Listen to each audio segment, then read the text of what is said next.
जय राधा माधव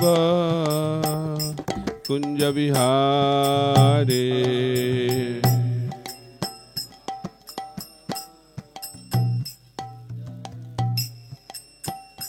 जय राधा माधव कुंज विहारे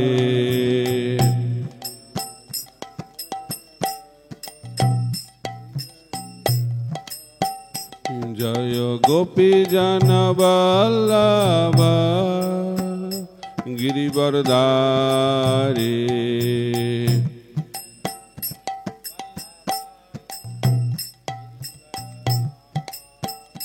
जय गोपी जन वल्लभ गिरिवरधारी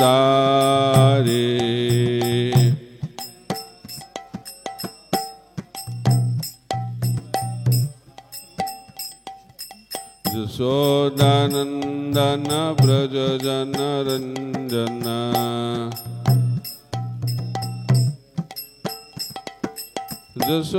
यशोदानंदन ब्रज जन रंजन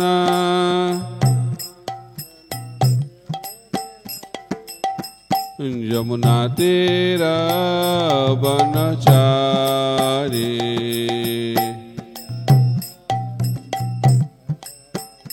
यमुना तीरा वनचारी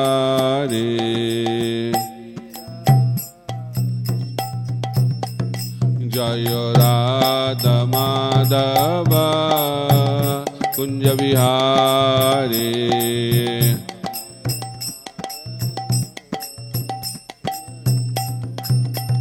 जय राधा माधव कुंज विहारी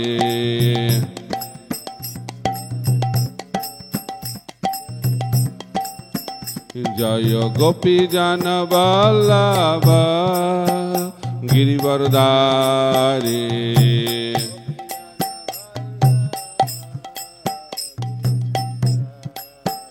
जय गोपी जन वल्लभ गिरिवरधारी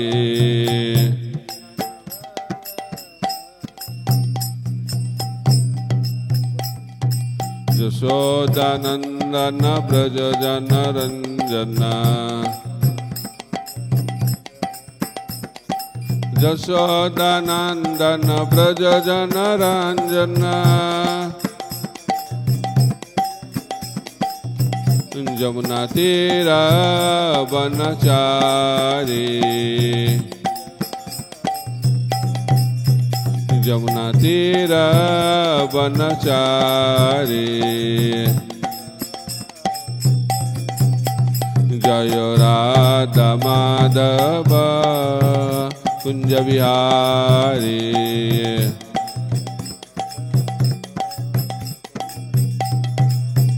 जय राधा माधव कुंज विहारी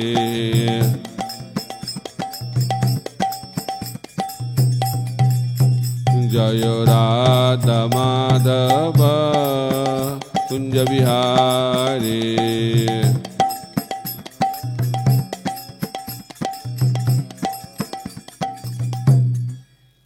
जंग विष्णुपाद परमहंस परिव्राजकाचार्य अष्टोत्तर शतश्री श्रीमद् अभय चरण अरविंद भक्ति वेदांत स्वामी श्रील प्रभुपाद की इस्कॉन बिबरी फाउंडराचार्य डिवाइन ग्रेस श्रील प्रभुपाद की जंग विष्णुपाद परमहंस परिव्राजकाचार्य अष्टोत्तर शतश्री श्रीमद् भक्ति सिद्धांत सरस्वती गोस्वामी ठाकुर श्रील प्रभुपाद की अनंत कोटि वैष्णव वृंद की श्री गांधार्विका गिरिधारी भगवान की श्री राधा गोविंद भगवान की श्री जगन्नाथ बलदेव सुभद्रा महारानी की श्री गौर निताय की समवेत गौर भक्तबिंद की निताय गौर प्रेमानंदे all glories to the assembled devotees, all glories to the assembled devotees, all glories to the assembled devotees, all glories, all glories, all glories to Sri Guru and Gauranga, all glories to Srila Prabhupada.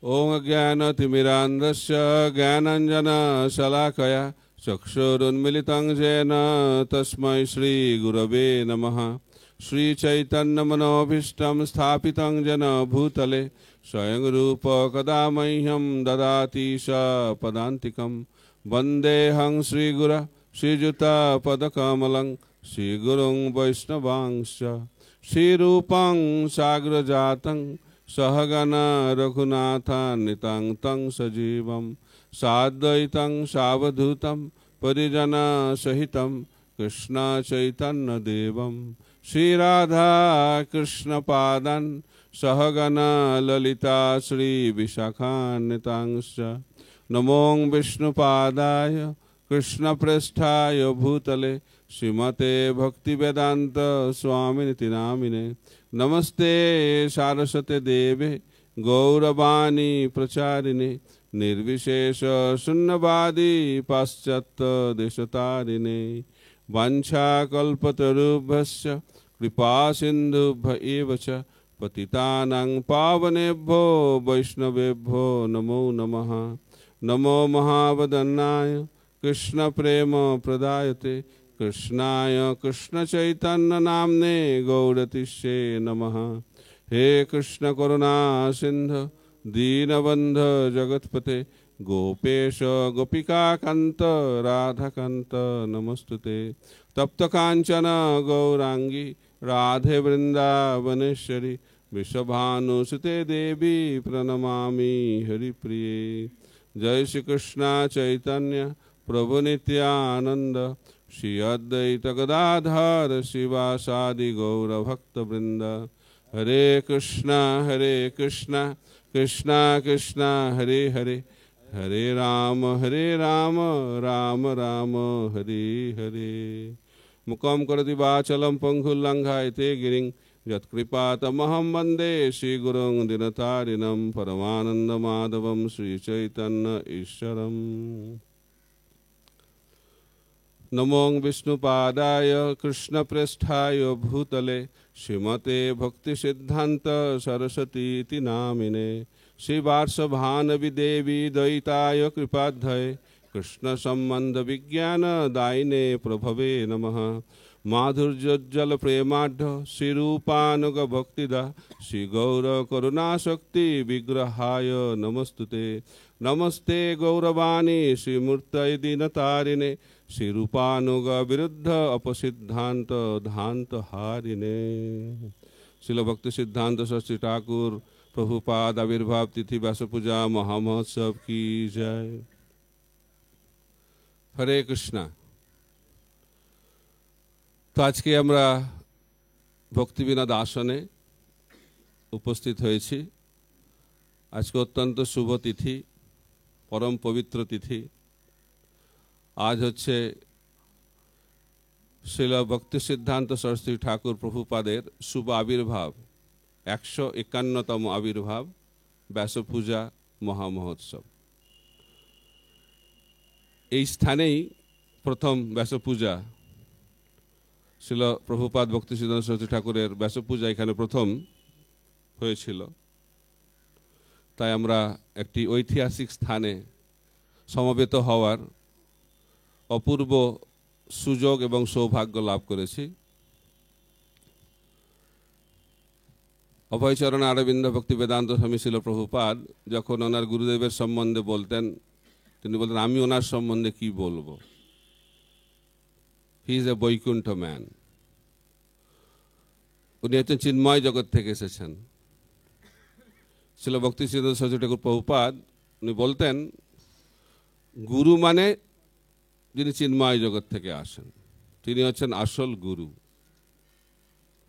Real Guru means who comes from the other side of the creation. তো শ্রীল ভক্তি সিদ্ধান্ত সরস্বতী ঠাকুর প্রভুপাদ উনি হচ্ছেন নিত্য সিদ্ধ ভক্ত এবং মহাপ্রভুর অত্যন্ত একান্ত ব্যক্তি, একান্ত জন। তো বলা হয়ে থাকে উনি হচ্ছেন অনঙ্গ মঞ্জরি।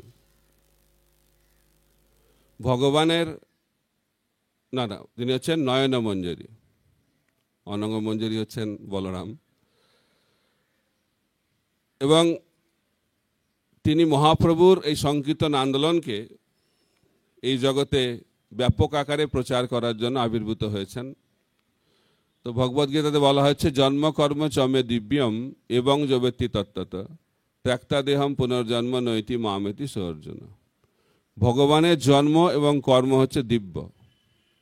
ঠিক যেভাবে ভগবানের জন্ম এবং কর্ম দিব্য, ঠিক একইভাবে ভগবানের যারা নিত্যসিদ্ধ পার্ষদ তাদেরও জন্মকর্ম হচ্ছে দিব্য। ওনারা কর্মের প্রভাবে এই জগতে জন্মগ্রহণ করেন না, ভগবানের ইচ্ছায় ওনারা এই জগতে আবির্ভূত হন ভগবানকে তার সেবাতে সহযোগিতা করার জন্য। তো শ্রীল ভক্তি সিদ্ধান্ত সরস্বতী ঠাকুর প্রভুপাদ যে সময় আবির্ভূত হয়েছেন সেই সময় গৌড়ীয় বৈষ্ণব ধারায় প্রচার শুরু করেছেন ওনারই পিতা শ্রীল ভক্তিবিনোদ ঠাকুর। তো ভক্তিবিনোদ ঠাকুর হচ্ছেন একজন অত্যন্ত বিশেষ ব্যক্তিত্ব আমাদের গৌড়ীয় পরম্পরায়। তিনিও হচ্ছেন নিত্যসিদ্ধ বক্তা এবং তিনি হচ্ছেন কমলা মঞ্জুরি, ললিতা সখীর অ্যাসিস্ট্যান্ট। তো কমলা মঞ্জুরির ছেলে নয়না মঞ্জুরি। এই হচ্ছে সম্বন্ধ ভক্তিবিনোদ ঠাকুর এবং ভক্তি সিদ্ধান্ত সরস্বতী ঠাকুর প্রভুপাদের মধ্যে সম্বন্ধ। তাদের সম্বন্ধটা হচ্ছে নিত্য সম্বন্ধ, যদিও এই জগতে পিতা পুত্রের সম্বন্ধ, কিন্তু চিন্ময় জগতে একটি বিশেষ সম্বন্ধ রয়েছে। তো ছিল ভক্তি সিদ্ধান্ত সরস্বতী ঠাকুর প্রভুপাদ তিনি আবির্ভূত হয়েছিলেন ভক্তিবিনোদ ঠাকুরের প্রার্থনায়। ভক্তিবিনোদ ঠাকুর প্রার্থনা করছেন ভগবানের কাছে, জগন্নাথের কাছে, আমি তো কৃষ্ণ ভক্তির প্রচার, চৈতন্য মহাপ্রভুর শিক্ষাকে প্রচার করতে চাই, কিন্তু আমাকে সহায়তা করার জন্য একজন দরকার। তো সেই অনুরোধ শ্রবণ করলেন ভগবান শ্রী জগন্নাথ এবং ওনারই প্রসাদ হিসেবে আবির্ভূত হলেন বিমলা প্রসাদ। শ্রীল ভক্তি সিদ্ধান্ত সরস্বতী ঠাকুর প্রভুপাদের প্রথম নাম হচ্ছে বিমলা প্রসাদ, বিমলা দেবীর প্রসাদ। আপনারা সকলেই জানেন জগন্নাথের প্রসাদ প্রথমে বিমলা দেবীর কাছে যায়, তারপরে সেটি মহাপ্রসাদ হিসেবে আসেন। সেই কারণে ভক্তিবিনোদ ঠাকুর নাম দিলেন ওনার ছেলের বিমলা প্রসাদ। এবং তিনি দিব্য গুণাবলীতে বিভূষিত, শারীরিকভাবেও তার শরীরের মধ্যে মহাপুরুষের সমস্ত লক্ষণ প্রকাশিত হয়েছে। এবং ওনার যে ব্রাহ্মণের যে উপবীত সেটাও তার শরীরের মধ্যে রয়েছে স্বাভাবিকভাবে। আজানুলম্বিত ভুজৌ, মহাপুরুষের যত লক্ষণ ওনার শরীরে দেখা যাচ্ছে। রথযাত্রার সময় জগন্নাথ রথ এসে থেমেছে কোথায়? ভক্তিবিনোদ ঠাকুরের বাড়ির সামনে, জগন্নাথ পুরীতে। তো ভক্তিবিনোদ ঠাকুরের পত্নী বিমলা প্রসাদের মা ভাবলেন এই অপূর্ব সুযোগ, ছেলেকে নিয়ে যায় জগন্নাথের কৃপা লাভ করানোর জন্য। কারণ রথ আর এগোচ্ছে না, রথ থেমে আছে। অনেক চেষ্টা করছে পাণ্ডারা, কিন্তু রথ আর এগোচ্ছে না। তো যখন বিমলা প্রসাদের মা ভক্তিবিনোদ ঠাকুরের ধর্মপত্নী বিমলা প্রসাদকে জগন্নাথের শ্রীচরণে রেখেছেন, তখন জগন্নাথের মালা সেই পুত্রের উপরে পড়েছে। তার দ্বারা প্রমাণিত হচ্ছে যে তিনি হচ্ছেন জগন্নাথের কৃপাধন্য একটি ব্যক্তিত্ব। সে অসাধারণ ব্যক্তিত্ব, তিনি ছোটবেলা থেকেই তার অসাধারণ সমস্ত গুণাবলী প্রকট করছেন। তিনি হচ্ছেন নৈষ্ঠিকী ব্রহ্মচারী, তারপরে সন্ন্যাস আশ্রম গ্রহণ করেছেন। এবং তিনি যেহেতু ব্রহ্মচারী থাকতে চাইছিলেন এবং গৃহস্থ আশ্রমে প্রবেশ করতে চান না, সেই কারণে পড়াশোনাটা আগেই ছেড়ে দিয়েছিলেন। কারণ তিনি ভাবছেন যদি আমি ডিগ্রিধারী হয়ে যায় তাহলে সামাজিক একটা চাপ আসবে, আমাকে হয়তো বিবাহ করতে চাপ দেওয়া হবে। তো সেই চাপ থেকে মুক্ত হওয়ার জন্য, সেই সমস্ত পরিকল্পনা থেকে দূরে চলে যাওয়ার জন্য তিনি পড়াশোনাটা ছেড়ে দিলেন। সেটা আমাদের অনুকরণ করার কোনো প্রয়োজন নেই, কিন্তু তিনি দেখাচ্ছেন যে জাগতিক শিক্ষা সেই শিক্ষার সঙ্গে আধ্যাত্মিকতার বিশেষ কোনো সম্বন্ধ নেই। ভক্তিবিনোদ ঠাকুর তো খুব কড়া ভাষায় বলছেন যে জড়বিদ্যা যত মায়ারও বৈভব, তোমারও ভজনে বাধা। তারপরের লাইনটা আমি বলতে চাইছি না, আরো কড়া ভাষায় তিনি বলছেন যখন আমরা জড়বিদ্যাটা আমাদের যত বাড়তে থাকে আমাদের বুদ্ধিটা আস্তে আস্তে কমতে থাকে। এটা আচার্যরা ব্যাখ্যা করছেন। জাগতিক বুদ্ধি আমাদের আধ্যাত্মিক বুদ্ধিকে আচ্ছাদিত করে।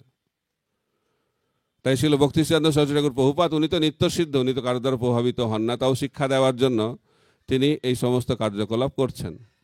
ছোটবেলায় ভক্তিবিনোদ ঠাকুর তিনি কিছু সুন্দর সিজনাল ম্যাঙ্গো আম নিয়ে এসেছেন, পাকা আম, ভগবানকে ভোগ লাগানোর জন্য।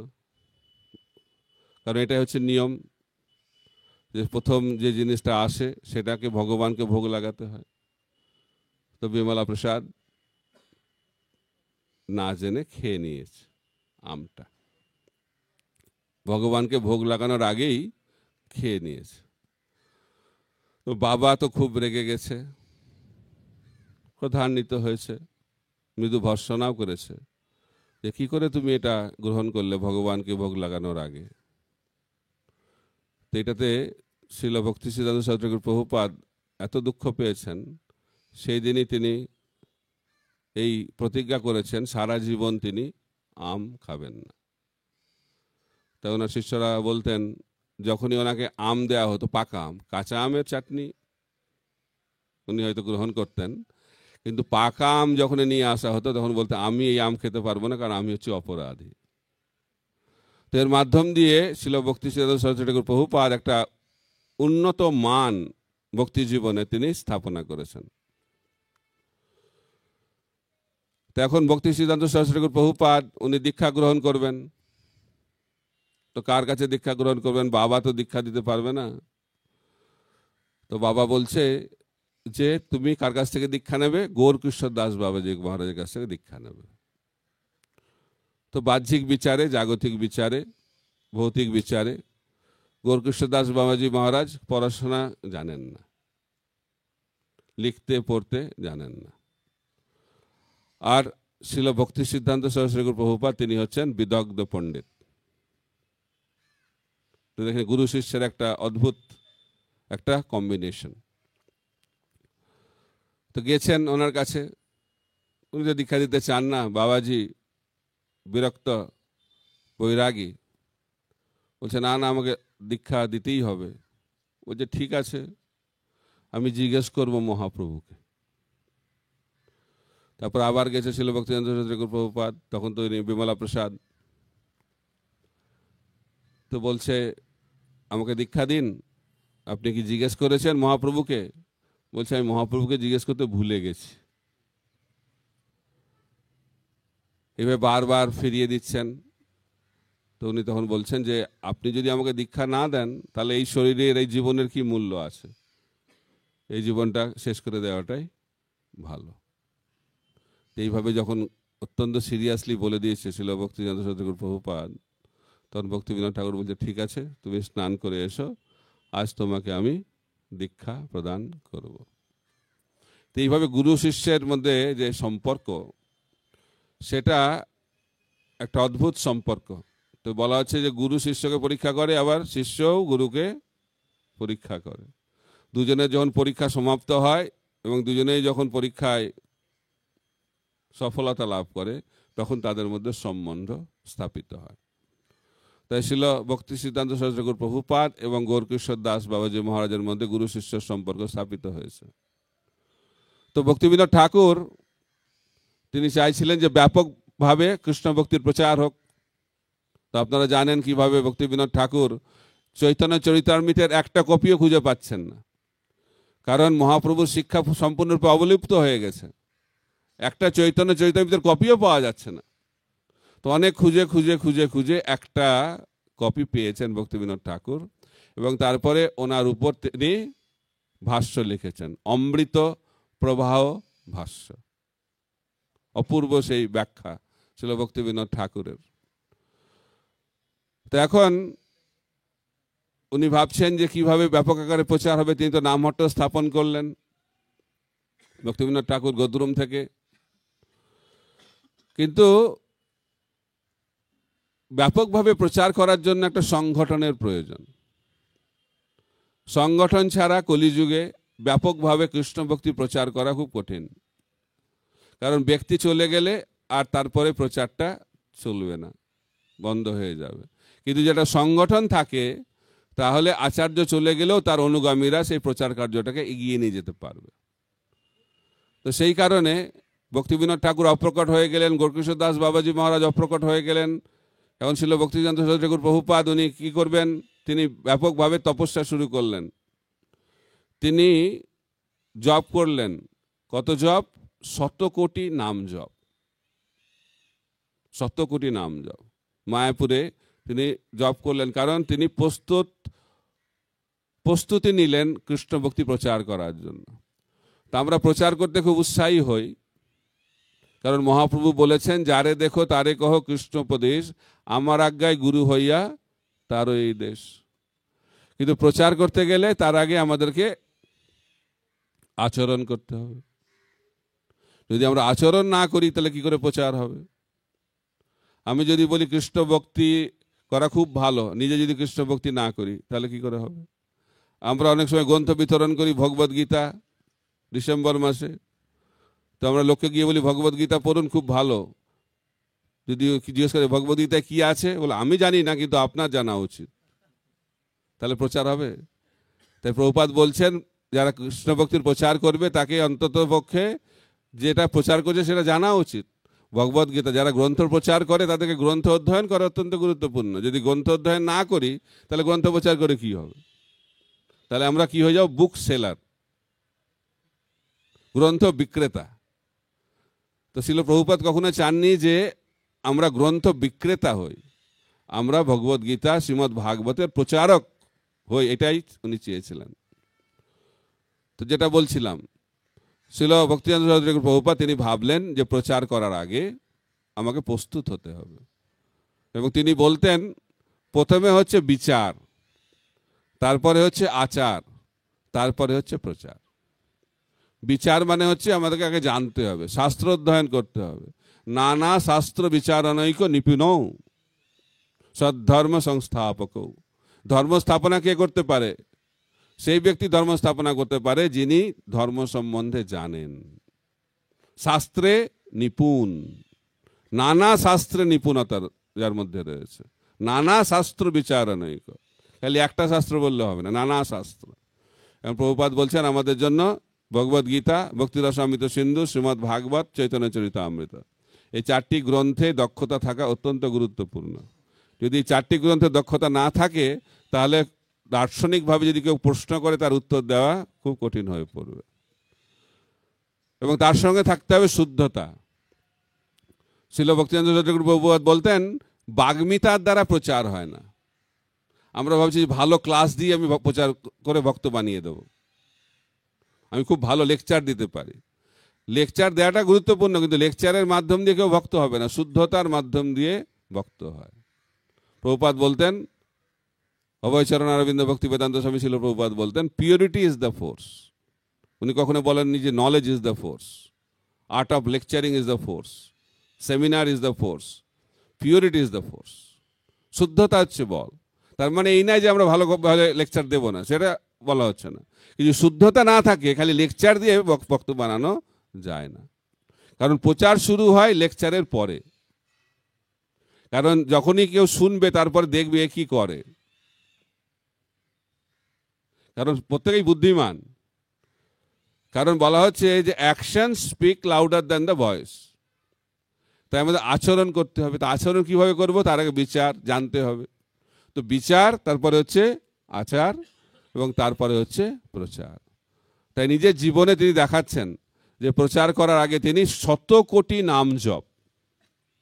আর এই তপস্যা যদি আপনি শোনেন, ওনার যে তপস্যা অসম্ভব, সেই তপস্যা কিভাবে চাতুর্মাস্য ব্রত পালন করেছেন, কিভাবে বৃষ্টি পড়ছে তাও কোনো ভ্রুক্ষেপ নেই, হরিনাম হচ্ছে।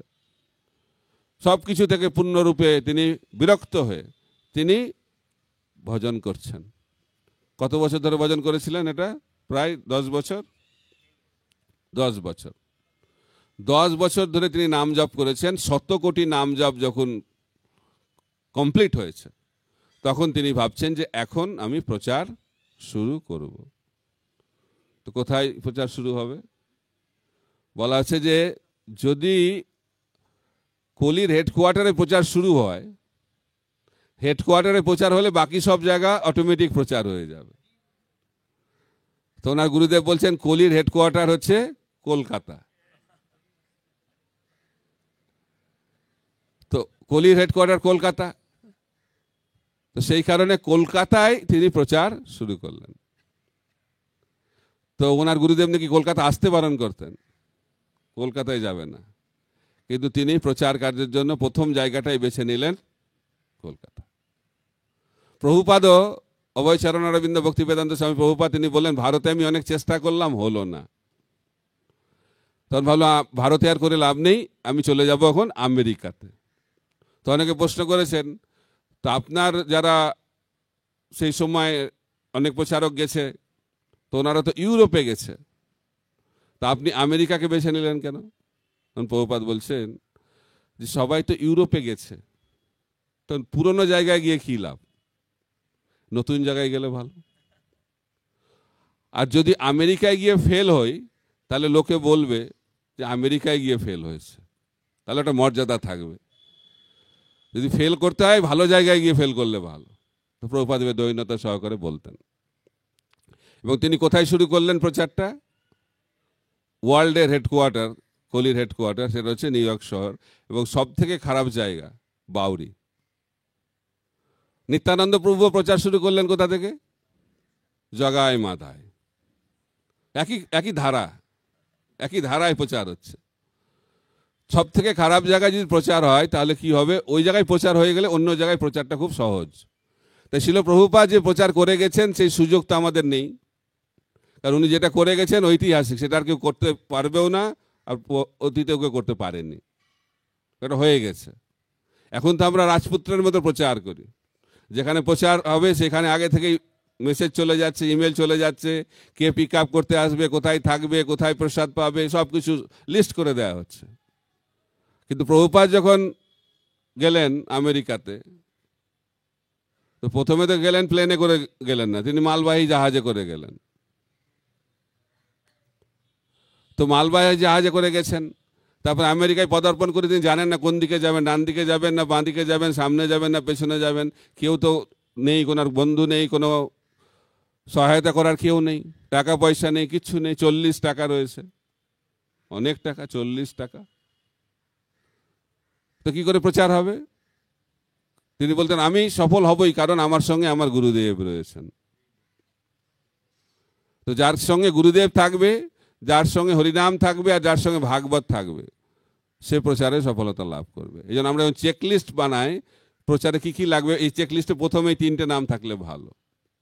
গুরুদেবের নির্দেশ আছে কিনা। আমরা তো খুব প্রচার করি, কিন্তু আমাকে বলা হয়েছে কি প্রচার করতে? আমরা তো প্রচারের জন্য ঝাঁপিয়ে পড়ি, কিন্তু প্রচার করতে গেলে নির্দেশ দরকার, নির্দেশ ছাড়া প্রচার হয় না। মহাপ্রভু প্রচার শুরু করলেন যখন আকাশবাণী হলো যে আপনি গিয়ে প্রচার শুরু করুন। নিত্যানন্দ প্রভু কখন প্রচার শুরু করলেন? যখন মহাপ্রভু তাকে নির্দেশ দিলেন। অভয়চরণ অরবিন্দ ভক্তিবেদান্ত স্বামী প্রভুপাদ প্রচার কখন করলেন? যখন ওনার গুরুদেব কাছ থেকে নির্দেশ পেলেন, এবং সেই নির্দেশ যেখানে আমরা বসে আছি সেখানেই সেই নির্দেশ দেওয়া হয়েছিল। সেই ঐতিহাসিক জায়গা কখন? সেই সময়টা কত? 1922, 1922 সাল। কোন দিনটা এখনো খুঁজে পাওয়া যাচ্ছে না, চেষ্টা করা হচ্ছে সেই দিনটা খুঁজে পেলে ভালো, জানি না কি করে পাওয়া যাবে। তো 1922 সালে তিনি এখানে এলেন। উনি বলছেন, অভয়চরণ দে সেই সময় বলছে আমি আসতে চাইছিলাম না, কারণ আমি অনেক সাধু দেখে বিরক্ত হয়ে গেছিলাম, ভাবছি আমি আর সাধু দর্শনে যাব না। কিন্তু ওনার বন্ধু জোর করে ওকে নিয়ে এসেছে এখানে। এখানে আসার সঙ্গে সঙ্গেই তিনি নির্দেশ পেলেন যে তুমি শিক্ষিত যুবক, চৈতন্য মহাপ্রভুর বাণীকে ইংরেজি ভাষায় পাশ্চাত্যে প্রচার করো। তো ইংরেজি ভাষা আর ভারতবর্ষের বাইরে, এই দুটো নির্দেশ। তাই আমাদের এই যে ইসকন আন্দোলন, সেটা ভক্তিবিনোদ ঠাকুরও চেয়েছিলেন যখন তিনি প্রথম ইংরেজি ভাষায় গ্রন্থটা পাঠালেন, life and precepts of Lord Chaitanya, 1896 সালে কানাডাতে পাঠালেন। ওনার ইচ্ছা ছিল যে নর্থ আমেরিকার যারা ছেলেমেয়েরা তারা যেন কৃষ্ণ ভক্ত হয়, মহাপ্রভু শিক্ষায় শিক্ষিত হয়। তো এই একই নির্দেশ এখানে অভয়চরণ দে পেলেন। তখন অভয়চরণ দে তখন ছিল ভক্তিচন্দ্র সরস্বতী প্রভুপাদকে বললেন, এখন ভারত তো পরাধীন, এই পরাধীন ভারতের কথা পৃথিবীর লোক শুনবে কেন? তো প্রথম কর্তব্য হচ্ছে ভারতবর্ষকে স্বাধীন করা, তাহলে স্বাধীন ভারতের কথা সারা পৃথিবী সিরিয়াসলি গ্রহণ করবে। এই যুক্তিটা দিলেন অভয়চরণ দে। তখন ছিল ভক্তি সিদ্ধান্ত সরস্বতী প্রভুপাদ বললেন, এই যে রাজনৈতিক পরিস্থিতি, এটা যে পরিবর্তনশীল, এটা সবসময় পরিবর্তন হবে, আজ স্বাধীন কাল পরাধীন এভাবে চলতে থাকবে। কিন্তু চৈতন্য মহাপ্রভুর বাণীর প্রচার এই সমস্ত রাজনৈতিক পরিস্থিতির উপর নির্ভরশীল নয়। চৈতন্য মহাপ্রভুর বাণীর প্রচার হচ্ছে নিত্য, চৈতন্য মহাপ্রভুর বাণী শিক্ষা হচ্ছে নিত্য, আর এই জগতের রাজনৈতিক পরিস্থিতি হচ্ছে অনিত্য। এইভাবে তিনি যুক্তি দেখালেন এবং বললেন যে এটা এত গুরুত্বপূর্ণ, এটার জন্য আমরা অপেক্ষা করতে পারি না। তো অভয়চরণ দে তখন বললেন, প্রথমবার আমি কারোর দ্বারা পরাজিত হলাম, এবং তিনি বললেন আমার এটা পরাজিত হয়ে খুব ভালো লাগলো। সাধারণত যারা হেরে যায় তারা দুঃখ পায়, কিন্তু অভয়চরণ দে বলছেন যে আমি যখন পরাজিত হলাম তখন আমার খুব আনন্দ লেগেছিল, এবং তখনই আমি মনে মনে গ্রহণ করে নিয়েছিলাম যে ইনি হচ্ছেন আমার গুরুদেব। কিন্তু তখন আমি জয়েন করিনি। প্রভুপাদ বলছেন, শিল ভক্তি সিদ্ধান্ত সরস্বতী প্রভুপাদের ব্যাস পূজা শ্রদ্ধার্ঘ্যতে তিনি বলছেন যে উনি তো চেয়েছিলেন, আমার গুরুদেব চেয়েছিলেন, তখনই আমি ওনার সঙ্গে জয়েন করি। কিন্তু আমি ভাবলাম আমি কি করে জয়েন করব, আমি তখন গৃহস্থ, আমার পরিবার রয়েছে। কিন্তু তিনি বলছেন, প্রভুপাদ বলছেন, অভয়চরণ অরবিন্দ ভক্তিবেদান্ত স্বামী প্রভুপাদ বলছেন, সেই সময় জয়েন করলেই মনে হয় ভালো হতো, অনেক দেরিতে জয়েন করলাম আমি, তিনি বলছেন। এবং তারপরে বলছেন যে যখন আমি রয়েছি গৃহস্থ আশ্রমে, তো গুরুদেব বারবার আসতেন। কোথায়? স্বপ্নে। তুমি কি করছো? তুমি আমার সঙ্গে জয়েন করো, সন্ন্যাস গ্রহণ করো।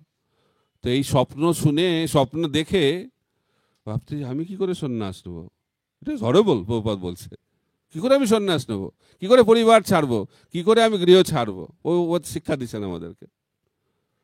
কিন্তু শিল ভক্তিবেদান্ত সরস্বতী প্রভুপাদ ওনাকে বারবার স্বপ্নে নির্দেশ দিচ্ছেন, সন্ন্যাস গ্রহণ করো এবং কৃষ্ণ ভক্তির প্রচার করো।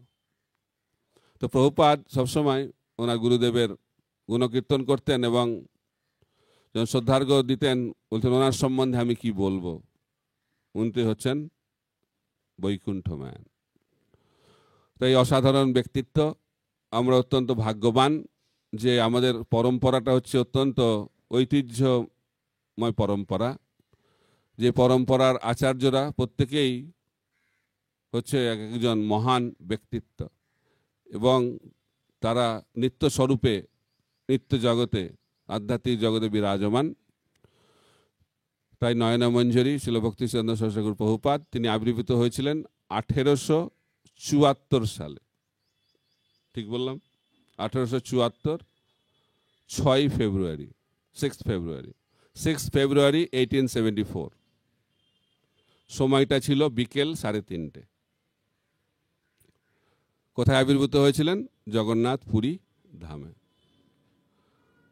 এবং তিনি আবির্ভূত হয়েছিলেন কার পুত্র রূপে? শিল ভক্তিবিনোদ ঠাকুরের পুত্র রূপে।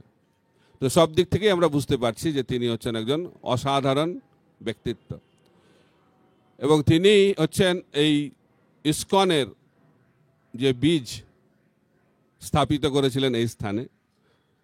তো এটাকে আমরা বলি ইসকনের জন্মস্থান।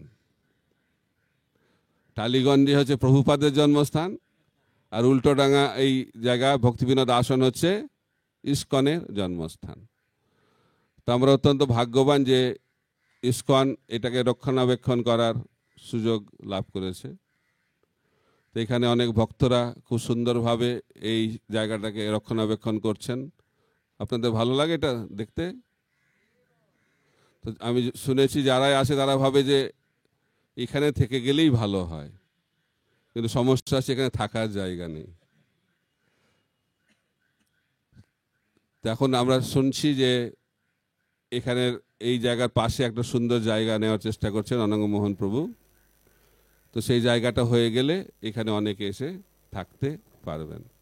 তো এখানে অনেক ভক্তরা সেবা কার্যে যুক্ত আছেন। তো এখানকার যে ডে টু ডে ম্যানেজমেন্ট দেখেন পরানন্দ প্রভু খুব সুন্দরভাবে দেখাশোনা করছেন। আমাদের অনঙ্গমোহন প্রভুর নির্দেশনায় খুব সুন্দরভাবে এই জায়গা পরিচালিত হচ্ছে। তো আপনারা যারা এই প্রজেক্টের সঙ্গে যুক্ত আপনারা অত্যন্ত ভাগ্যবান। এবং এটা হচ্ছে ইসকনের একটা প্রাণ কেন্দ্র। পৃথিবীর বিভিন্ন প্রান্ত থেকে ভক্তরা এখানে আসছেন এবং অনুপ্রাণিত হচ্ছেন, এবং এই জায়গার মাধ্যম দিয়েই গৌড়ীয় বৈষ্ণব যে পরিবার সেটাকে একত্রীভূত করা যাবে, কারণ এই জায়গা থেকেই সেই জিনিসটা সম্ভব। তো এটা অত্যন্ত গুরুত্বপূর্ণ স্থান। নামটা হচ্ছে ভক্তি বিনোদ আসন, এবং এখানে ছিল ভক্তি সিদ্ধান্ত সরস্বতী ঠাকুর প্রভুপাদ। 12 বছর ছিলেন, এক যুগ। এইখানেই ওনার প্রথম ব্যাস পূজা হয়, এখানেই প্রথম নির্দেশ পান অভয়চরণ দে। তো এই জায়গার অত্যন্ত গুরুত্ব রয়েছে, ঐতিহাসিক গুরুত্ব, আধ্যাত্মিক গুরুত্ব, আর বিশেষ করে ইসকন ভক্তদের জন্য এটি অত্যন্ত গুরুত্বপূর্ণ স্থান। কারণ এই স্থান থেকেই অভয়চরণ অরবিন্দ ভক্তি বেদান্ত স্বামী শিল প্রভুপাদ অনুপ্রাণিত হয়েছিলেন কৃষ্ণ ভক্তি প্রচারের জন্য, এবং এখানেই তিনি শিল ভক্তিচন্দ্র সরস্বতী প্রভুপাদকে গুরু হিসেবে গ্রহণ করেছিলেন। যদিও তিনি দীক্ষা নিয়েছিলেন প্রয়াগে, এলাহাবাদে, কিন্তু ওনাকে গুরু হিসেবে গ্রহণ করে নিয়েছিলেন এই স্থানেই, যেখানে আমরা বসে আছি। সেইখানেই তিনি মন থেকে, হৃদয় থেকে শিল ভক্তিচন্দ্র সরস্বতী প্রভুপাদকে গুরু হিসেবে গ্রহণ করেছেন।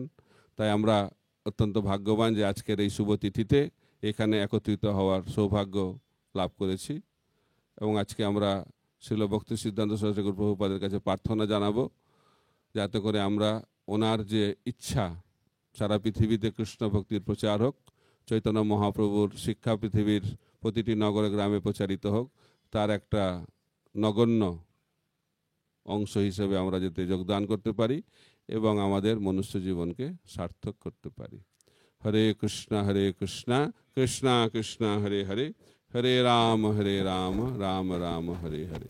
শিল ভক্তি সিদ্ধান্ত সরস্বতী প্রভুপাদ ব্যাস পূজা মহামহোৎসব কি, অভয়চরণ অরবিন্দ ভক্তি বেদান্ত স্বামী শিল প্রভুপাদ কি, সমবেত গৌর ভক্তবৃন্দ কি, নিতাই গৌর প্রেমানন্দে।